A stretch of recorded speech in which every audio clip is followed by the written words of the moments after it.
Friends, इस video में बात करेंगे ई पैक ड्यूरेबल लिमिटेड के आने वाले आईपीओ पर। ये कंपनी ई पैक ड्यूरेबल लिमिटेड क्या करती है, इसका पूरा बिजनेस मॉडल इसमें समझने की कोशिश करेंगे और उसके बाद जानने की कोशिश करेंगे कि पर्पस क्या है, आईपीओ कंपनी ने लाया क्या है, क्या ऑब्जेक्टिव है आईपीओ लाने का। और उसके बाद ये जानने की कोशिश करेंगे कि क्या इस आईपीओ में अप्लाई करना चाहिए या इस आईपीओ को छोड़ देना चाहिए। चलिए इस वीडियो में कंप्लीट एनालिसिस करते हैं फ्रेंड्स। वैल्यू लगे तो चैनल को सब्सक्राइब करें, वीडियो को लाइक शेयर कमेंट करना ना भूलिए। चलिए आइए इस वीडियो को शुरू करते हैं। फ्रेंड्स, कंपनी के बारे में जान लेते हैं। इनकॉर्पोरेशन हुआ था कंपनी का 2019 में, ज़्यादा पुरानी कंपनी नहीं है। ई पैक ड्यूरेबल लिमिटेड क्या है? एक ओरिजिनल डिज़ाइन मैन्युफैक्चरर है of room air conditioner. Room की जो एयर कंडीशनर होता है उसकी मैन्युफैक्चरिंग करती है। Company also manufacture component such as sheet metal part, injection module parts, cross flow fan, PCBA component that are actively used in production of RAC। जो RAC यानी कि रूम एयर कंडीशनर होता है, उसमें प्रोडक्ट जो use होते हैं उसके sheet metal parts, injection modules, cross flow fans, PCBA component ये यूज़ होता है, कंपनी उसे बनाती है। कंपनी ने अपना बिजनेस जो है एक्सपेंड किया है स्मॉल डोमेस्टिक अप्लायंसेस में भी, particularly given in seasonal demand of RACs, and it is currently developing and producing induction hobs, blenders and water dispenser. अभी कंपनी के वेबसाइट पर चलते हैं और देखते हैं उनके प्रोडक्ट्स कहाँ कहाँ प्रयोग हो रहे हैं। ये सारे प्रोडक्ट्स हैं रूम के जो एयर कंडीशनर होते हैं उसमें ये प्रोडक्ट्स जो हैं इनके यूज़ हो रहे हैं, और ये AC वगैरह भी बना करके दे रहे हैं अपने क्लाइंट्स को। विंडोज़ एयर कंडीशनर है। स्मॉल डोमेस्टिक अप्लायंसेस के अंदर इंडक्शन कुक टॉप्स है, मिक्सचर ग्राइंडर है, वाटर डिस्पेंसर है। कंपोनेंट जो प्रयोग जो ये बेच रहे हैं उसमें आप देखते हैं कि हीट एक्सचेंजर है, PCBA ये जो आपको मैंने बताया अभी, यूनिवर्सल मोटर है, देन कॉपर टरबाइन है, शीट मेटल है, प्लास्टिक मोल्डिंग है। ये जो AC में प्रयोग होता है फ्रेंड्स, प्लास्टिक मोल्डिंग ये आप देख रहे हैं, क्रॉस फ्लो फैन है, देन इंडक्शन कॉयल है। तो ये सारी चीज़ें यहाँ पर ये प्रोड्यूस करते हुए नज़र आ रहे हैं। कंपनी की 4 प्रोडक्शन फैसिलिटीज़ हैं और उसमें से 3 जो है देहरादून में है, यूनिट 1, 2, 3 के नाम से है, और चौथी जो यूनिट है वो आपकी भीलवाड़ा राजस्थान, भिवंडी राजस्थान में है। और एनुअल जो कैपेसिटी है मैन्युफैक्चरिंग की 0.9 million IDU, 0.6 million IDUs, 0.36 million ये है। और चौथे प्लांट में है 0.42 मिलियन VACs।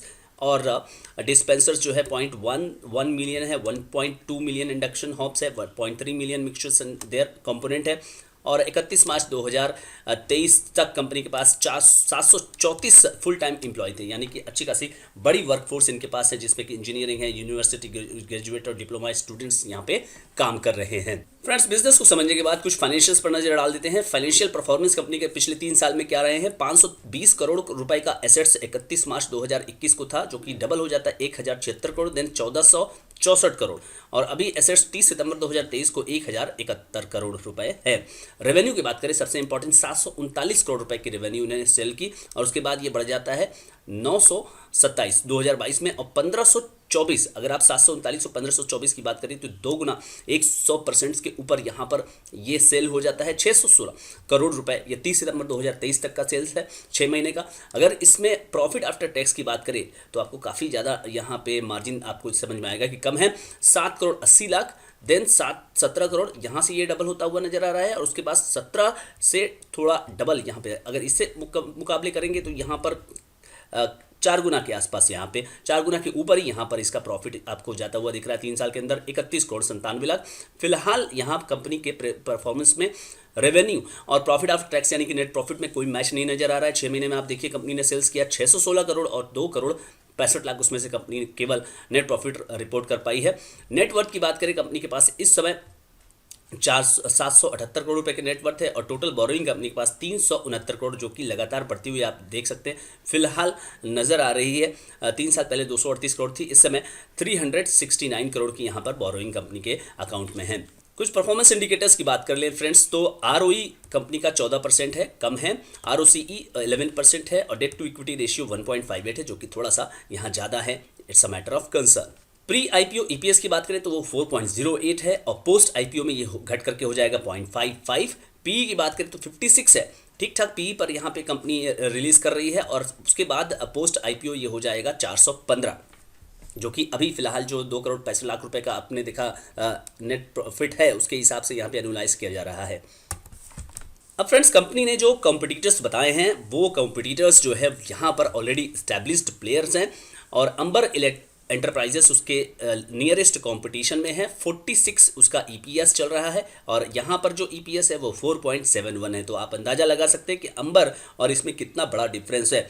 यहाँ पे अगर आप 56 इसको फिल अप करें जो कि प्री आईपीओ है, तो उसके हिसाब से ये आईपीओ अंबर से थोड़ा सा सस्ता है। रिटर्न ऑन नेटवर्थ यहाँ पर अंबर से ज़्यादा है, और प्राइस टू बुक वैल्यू की बात करें तो ये है 4.98, तो ये अंबर से कम नज़र आ रहा है।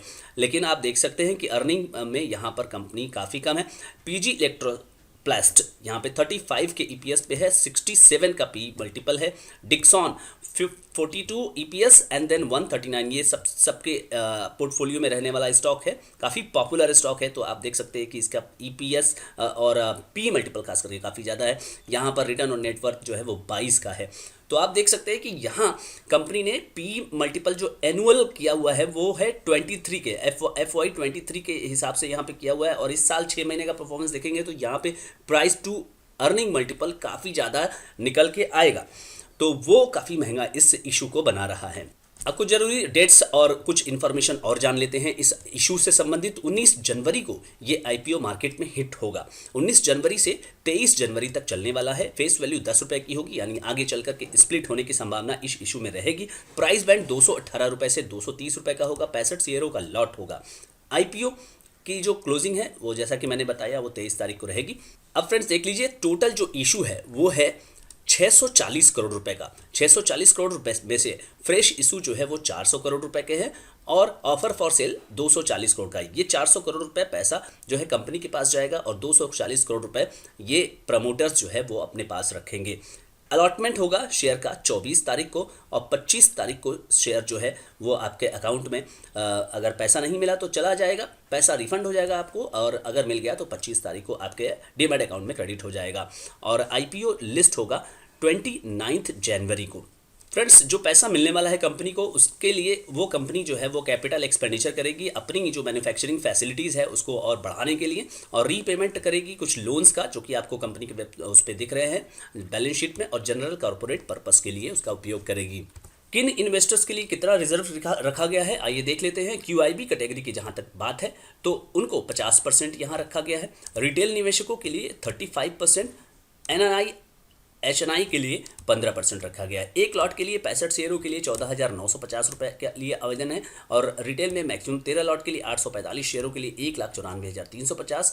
SHNI 14 लॉट 910 शेयरों के लिए 2,09,300। SHNI मैक्सिमम 66 लॉट के लिए 4,290 शेयरों के लिए 9,86,700, और BHNI मिनिमम 67 लॉट के लिए 4,355 शेयरों के लिए 10,01,650 रुपये आपको यहाँ पर तैयार रखने होंगे। तो ये फिगर है जिसमें कि आप जहाँ पर अपने आप को सुटेबल पाते हैं यहाँ अप्लाई कर सकते हैं। अब फ्रेंड्स सवाल उठता है कि क्या करना है, क्या हमें इस शेयर में अप्लाई करना है या इसे छोड़ देना है। देखिए, ये जो फील्ड है यहाँ पर जो बिजनेस मॉडल सबसे पहले हमने डिस्कस किया था, तो बिजनेस मॉडल में आप देख सकते हैं कि डिक्सॉन और अंबर से इनका सीधा मुकाबला है। दोनों ही काफ़ी एस्टेब्लिश प्लेयर हैं, तो कंपटीशन जो है वो अच्छा खासा है। और कंपटीशन कितना है ये अभी हम कुछ और डेटा भी देखेंगे, उससे समझ में आपको आ जाएगा। तो डिक्सॉन और अंबर इनसे डायरेक्ट आपका मुकाबला है। कस्टमर जहाँ पर भी देखिए, एक तो बिजनेस होता है B2B और एक होता है B2C। तो यहाँ पर आपको B2C में आपकी मार्जिन होती है और आप अपना प्राइस सेट करते हैं, लेकिन B2B में कहीं ना कहीं आप अपने सप्लायर की बात मानते हैं क्योंकि वहाँ बल्क में डील होती है। तो इसलिए ग्रोथ अगर आप वहाँ देखते हैं कि हाँ 40% का ग्रोथ है, लेकिन आप फिर देखेंगे कि वहाँ मार्जिन क्या है, प्रॉफिट आफ्टर टैक्स मार्जिन कुछ भी वहाँ दिखाई नहीं देता है। तो इस तरह के बिजनेस में थोड़ा सा ये झोल रहता है। बाकी आपको क्या होगा, लिस्टिंग गेन होगा कि नहीं, ये फिलहाल अभी क्लियर नहीं होगा। अभी आपको ग्रे मार्केट प्रीमियम में कोई इंडिकेशन यहाँ पर आता हुआ नहीं नज़र आ रहा है। फिलहाल बाकी पैरामीटर मैं यहाँ पर आपको दिखाने की कोशिश करता हूँ। फ्रेंड्स, पैट मार्जिन की बात करें 2020-21 में 1.06, 2021-22 में 1.89, 2022-23 में 2.08 और 23-24 H1 में 0.043। ये आपको पैट मार्जिन पिछले 3 साल के आपको हैं। एवरेज ईपीएस की बात करें लास्ट 3 साल के वो 3.78 है। प्राइस टू बुक वैल्यू की बात करें तो 4.98 है। और एनएवी जो है मार्च 2023 का वो 46.21 है।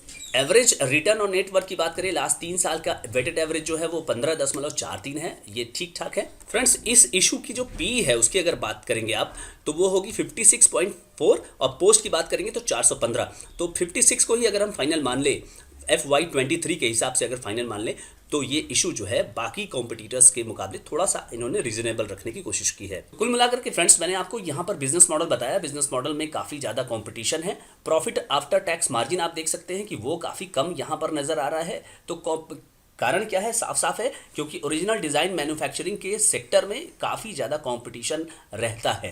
कंपनी सर्वाइव कर रही है, that is very good. Company survive करती भी रहेगी और वो अच्छी बात है। कंपनी ग्रोथ भी करती रहेगी, ये भी अच्छी बात है, और चलती रहेगी कंपनी। अगर आप ये समझेंगे कि कंपनी को एक्स्ट्रा ऑर्डिनरी प्रॉफिट होगा, ये नहीं होने वाला है। तो अगर आप ये फील कर रहे हैं कि कंपनी को एक्स्ट्रा ऑर्डिनरी प्रॉफिटेबिलिटी होगी, तो वो नहीं होगा। आप यहाँ पर देख सकते हैं कि कंपनी लोन में भी है और उसी से वो कंपनी अपना आरओई भी बरकरार रख रही है। हाँ, कुछ लोन यहाँ पे चुकाने की बात कही गई है, तो वो अच्छी बात है, लेकिन ओवरऑल कहने का मतलब है कि कंपनी का रेवेन्यू और प्रॉफिट आफ्टर टैक्स में कोई मैच नहीं दिखाई देगा आपको, क्योंकि मार्केट बहुत ज़्यादा कॉम्पिटिटिव है और कंपटीशन तो रहेगा ही। देखिए, B2B में जो प्राइस आपके हाथ में नहीं होता, जो आपका सप्लायर है वो वहाँ पे बार्गेन करता है। तो बिजनेस चलता रहेगा, रेवेन्यू आती रहेगी, लेकिन प्रॉफिट में ग्रोथ नहीं आएगी। तो ये एक नेगेटिव एस्पेक्ट इस बिज़नेस का होता है। तो फ्रेंड्स, करना क्या चाहिए? लिस्टिंग गेन के लिए थोड़ा सा इंतजार करिए, थोड़ा सा इंतजार, यानी कि पहले दिन या दूसरे दिन हम देखेंगे कि क्या डिमांड है। और लिस्टिंग गेन के लिए हमें जीएमपी को भी ट्रैक करना होगा, तो वो मैं आपको अपडेट कर दूंगा। वहाँ थोड़ा सा रुकना होगा। और लॉन्ग टर्म के लिए एक निवेशक जो रिस्क लेना पसंद करते हैं उनके लिए एक अच्छा ये यहाँ पर माध्यम हो सकता है। लॉन्ग टर्म के लिए बिजनेस मॉडल सस्टेनेबल है, नो डाउट, लेकिन प्रॉफिटेबिलिटी का इशू रहेगा, हमेशा रहेगा। और जैसे डिक्सॉन का आप मार्जिन देख सकते हैं, वहाँ भी मार्जिन बहुत ज़्यादा नहीं रहता है, 5 से 7% के मार्जिन पे वो कंपनी काम करती है। तो उसी तरह से यहाँ पे रहेगा। लॉन्ग टर्म के लिए आप यहाँ पे एक छोटी कंपनी में अगर निवेश करना चाहते हैं, करीब करीब ये 3000 करोड़ रुपए के मार्केट कैपिटलाइजेशन के साथ लिस्ट होगी, तो इस कंपनी में को आप लॉन्ग टर्म के लिए सोच सकते हैं। तो फ्रेंड्स, आई होप कि इस कंपनी के बारे में जो मैंने एनालिसिस दी है वो आपको पसंद आई होगी। लिस्टिंग गेन और लॉन्ग टर्म में जो भी मेरा व्यू है वो मेरा है। कोई भी एक्शन लेने के पहले अपने फाइनेंशियल एडवाइजर से जरूर संपर्क करें। अगर वीडियो अच्छा लगा तो लाइक शेयर सब्सक्राइब, चैनल को फॉरवर्ड करना ना भूलिए। Thank you so much friends.